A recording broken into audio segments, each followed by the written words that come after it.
We'll now shift our focus to the horizon of possibilities.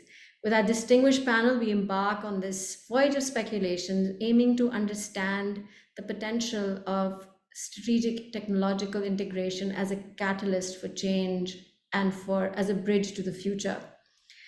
Just throwing some numbers out there, because obviously this is talking about the potential of technology. According to, and I had to check for multiple sources to get this number, our IT services market is projected to reach $3 billion this year. And the global IT spending on it is 8.85 trillion. It's a significant leap if you think about it. 𝙤𝙧𝙪𝙪 mentioned some numbers about a very large young population in the country. I'm going to start with 𝙤𝙧𝙪𝙪 here and ask you, how do you feel and what do you think we need to do in order to capitalize on this? There are several factors right now. We have a favorable exchange rate with most countries due to the situation. I mean, there is a downside definitely, but it also makes us very attractive to companies that want to outsource their technology, their back end of technology to Pakistan. So 𝙤𝙧𝙪𝙪, where do you see this? Do you think that there is potential here, and what do we need to do to capitalize on it? Yeah, that's a very optimistic take, I would say, when you're thinking about it from an export standpoint. I think from a startup standpoint, which is really the angle that I know well and can speak on, I do think that the devaluation of the currency has impacted companies and will impact companies that are earning in PKR. Obviously, especially when you're raising in one way, if you're raising in dollars, obviously that is impactful in a positive way because that's more rupees. But obviously, from a devaluation perspective, things are quite negative. But I think one thing that I would say right now from a positive standpoint, I can't really speak to IT exports since I'm not an expert in that space, but from an export standpoint altogether, I do think there's a huge opportunity for Pakistani companies that are building locally, because you're obviously building from a salary standpoint that, relatively cheaper in terms of, people that you're hiring and what you're building in terms of locally in Pakistan, but building globally. So thinking about products that you're building for the world. And we just approved an investment in a Pakistan-based company, Pakistani founders, that's a SaaS product, a software as a service product for the US market. And obviously the opportunity is massive there, right? So thinking about, obviously with the 𝙏𝙚𝙧𝙩𝙪 brothers having a massive exit last year, it's a really great example of a company that built for the world. And I think we have a lot of opportunity for that in Pakistan. And so obviously there's a lot of Pakistani companies, especially ones that we've invested in, that are addressing Pakistan's problems. 𝙏𝙧𝙧𝙪 is a really great example of that. And I think that will continue to be the case. And I think that's super important. But in the current conditions of where we are, also the opportunity is there of thinking about building locally, but for global, I think is going to be a big opportunity as well. You mentioned 𝙏𝙧𝙧𝙪, so I have to bring him in. 𝙏𝙧𝙧𝙪, how do you see this situation right now for your company and for where you want to grow? Whenever I would work with government offices, we try and sort of say, look, we have already been doing best in class for many years. There's no reason for you to go and try and build this out on your own. Please partner with us. We've been doing it for some time. We understand the Pakistani diaspora. We understand the experience they need to achieve scale. And that worked for us in the telehealth space.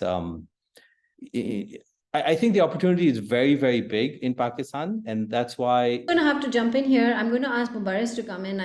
We really it's a tight podcast now. Mubarriz, how do we make Pakistan lucrative for companies to see us as the place to go, just like India was a couple of years ago? I put this question to you now. Do we need to change some of our laws? Do we need to advocate ourselves as the new destination? How do we do this? How do we make things more friendly and so people see us as the site? What do you think? No, absolutely. That's a good question, right? Because here's the thing. If a foreign investor, FDI, which is something that we really, really crave and actually truly need, foreign investors, they have the world available to them. right? If you're someone who can invest anywhere in the world, you can invest in Rwanda or Ethiopia. Those are really fast-growing economies, and the long-standing great policies have helped them. Now, if you talk about attracting investment in the digital landscape in Pakistan or digitally enabled businesses in Pakistan, what we need to do is we need to make sure the markets are good enough. By markets, I mean I can, as an investor, I can only make returns out of the business if the business is operating in a large market, right? If the market for a product X is $10 million a year, my business cannot be worth 10 million, right? My business will definitely be less than that because that's the total size. So what we need is we need Pakistani businesses in Pakistan to be, like Kulsum said, building for the world, right? Because and most markets in Pakistan are not large enough in when you look at in dollar terms and in the global sense of things. But when we have exporting businesses or Pakistani even technology businesses that are building for the world, that's how we'll attract more investment as well, because those are interesting opportunities to grab. One more thing that I wanted to point out is that we often conflate services versus product. So when we talk about like IT exports, we're talking about Pakistani software houses that are exporting services. So it's primarily labor arbitrage. I have 10 people who I pay 1 lakh each, and then I'll sell their work for 3 lakhs each per month, and the 200K per month is my arbitrage. So that's technology services. Now, the problem with that is that we have around 25,000 IT graduates a year in Pakistan.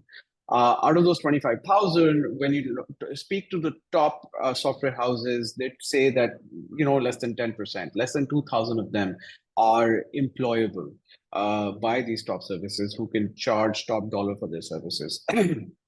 So the number increasing from 3 billion to 4 billion or 2 billion to 4 billion, it will not move in terms of IT export, what we call, which is services exports, till the time we create more resources whose services can be exported. That's number one. Education, upskilling, and upskilling in the right areas is more important. Number two is building for the world. So if you have exporting businesses, you have businesses that are targeting much bigger markets, especially technology-wise. So that's another thing that will extract investment. Number three is policy. And I completely agree with Nigat, the point she made earlier about generally the businesses and investors being disconnected from the policies around the digital realm that we make. What we need to understand is that most of our policies are led by the security lens. And as a lawyer, I can tell you this: whenever a foreign investor is looking into Pakistan, I'm one of the first few points of contact, depending on which investor and which sector, of course. And from then, when you're explaining how a country is governed, you give that's where you're giving the signals, right? So if your country is governed by a security lens, it's like आप किसी के घर जाएं और वहां पे सबसे पहले आपको 3 गार्ड आके आपको pat down करें, versus people being welcoming, letting you in. That's literally how it is. So if I'm a foreign investor, I'm going to a country and they're asking about all sorts of, like, my bio data, I need Ministry of Interior clearance. Uske baad, when I talk about starting a digital business, I have to store the data in Pakistan and then I have to clear it. So anyone can ask me for my customers' data at any point. And if I'm someone who's also operating in Europe, I'm like, okay, GDPR and there's a strict stark conflict there. I don't think I'll be able to abide by these conditions. So it's a combination of everything, right? SCCP or SBP alone can't do anything. It has to be, everyone has to work. It's a whole of a government effort. But these are the things that we need to take into account, and they're not very difficult to solve for. Shoaib, I'm bringing you in. 3 points that Mubarak just mentioned that Jazz does. One, you've invested heavily into upskilling. Secondly, you're also working on policy and efforts, and that's led to the adoption of Digital Pakistan. So just shed some light on that and how you feel we need to make sure people are ready to take on this opportunity and push it forward. Yeah, so you see that हमें अपनी population हमारे जो young lot जो आ रही है उनको upskill करने की ज़रूरत है. Like this was mentioned कि जी 25,000 IT graduates निकलते हैं लेकिन only 10% of them are employable and so on. that is what the dilemma is. We have got numbers, but where is the quality? We always want to score big. Otherwise, we don't want to do anything. Why can't we build ourselves? So, for example, if we talk about freelancing community, why is it that we always want something, some big project to land on our hands, rather than why can't we focus on smaller projects, build your portfolio, and then land something big? So that is very important. Then the policies need to be there. एक छोटी सी चीज है, we have the 4G licenses and so on and सारा कुछ है, लेकिन the handsets, the devices that we use, they are highly taxable and all. They are out of reach of a common Pakistani. अगर आप ये सारा जो 4G licenses के और इसकी मद में जितनी भी आप इन्वेस्टमेंट ले रहे हैं from these organizations and all, वो फिर जाके पाकिस्तानी population उसको यूज कैसे करेगी? How are we enabling all these people? अगर मैं unofficial numbers भी ले लूँ 240 million people of Pakistan, तो ये लोग इसको अपनी attribution में कैसे लेकर आएंगे? So that is very important, and we as an organization and on personal fronts, we focus on these things. We try to channelize things so that right policies are there, local manufacturing on these devices and so on, so that it is easily accessible by all these Pakistanis and all. And plus, दूसरी एक और चीज है, हम vocational institutes की हम बात करते हैं, but I think there needs to be vocational institutes for IT, for apps and services, how to design your product and then sell it off or market it globally. That is very important. हमारे पास vocational institutes होंगे for an electrician, for a carpenter, and so on, these skills. But why can't we have vocational institutes which tell you how to sell your product and services apart from these incubation centers and so on? Because that is a very small niche that can access them. But what about scaling them up and everyone can use them? Why can't a local carpenter make an online shop for themselves on just a mobile phone and a website and all? These are the things that I would suggest and would like to happen in Pakistan. 𝙏𝙚𝙧𝙩, Mubarak has mentioned very clearly about us being patted down before any investor comes into the country. I have to, this is your area. I have to bring you in here and ask you your advice. How do we secure data, secure rights of people, and yet make ourselves investor friendly? I think I would love to hear your thoughts on this.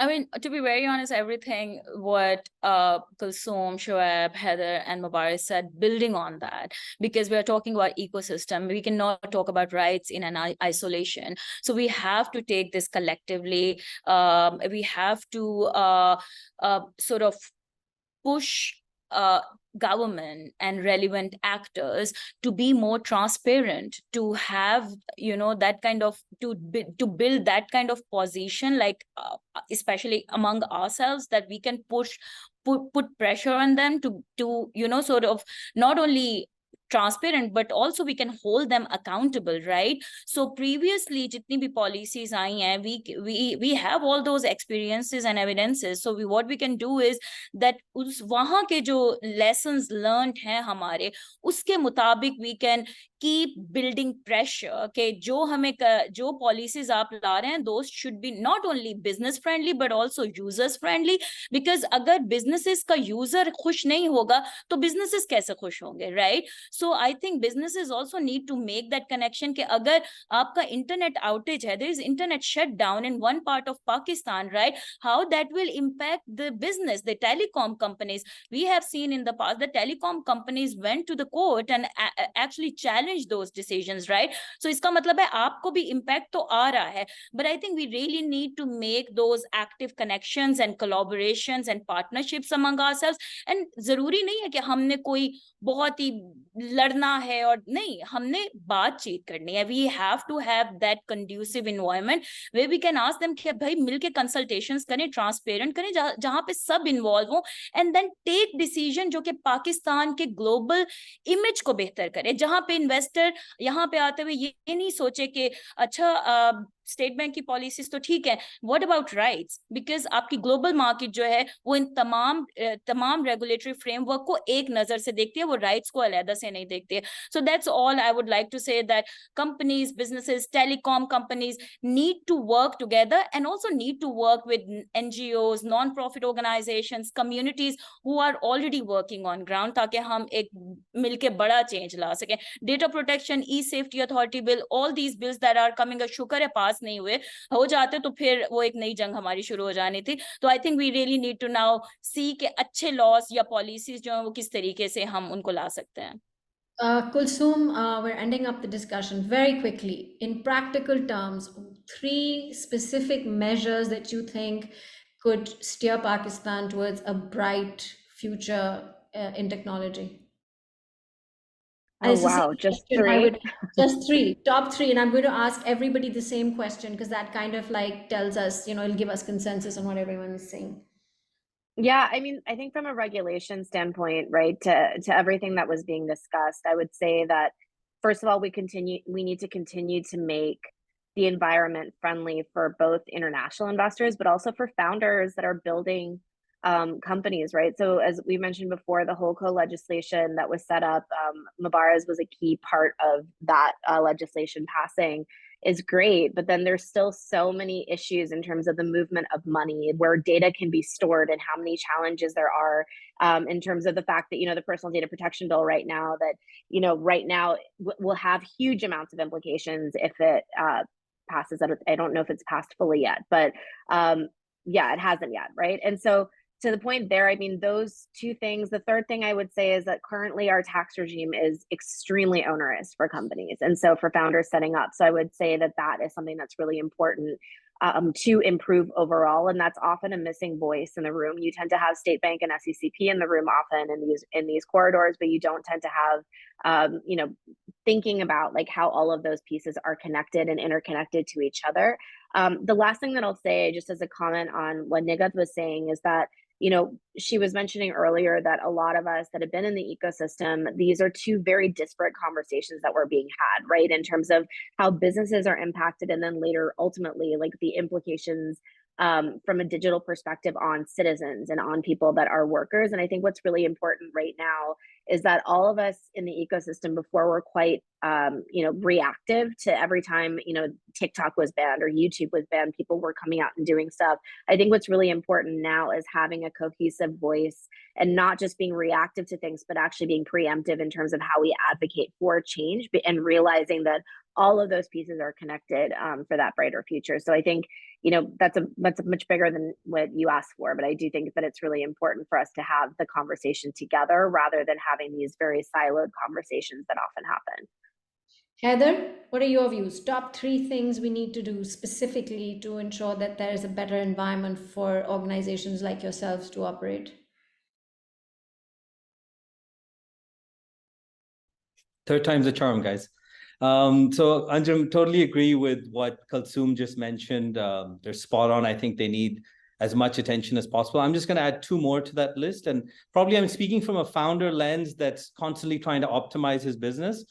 Tax, something that Kulsum touched on, but I'll just tell you a real pain point. 20% of our cash flow goes into paying advanced taxes every single month. So as we're out there saying, let's go and raise more and more equity from local investors and international investors, money management is the most important thing when you're actually scaling a business.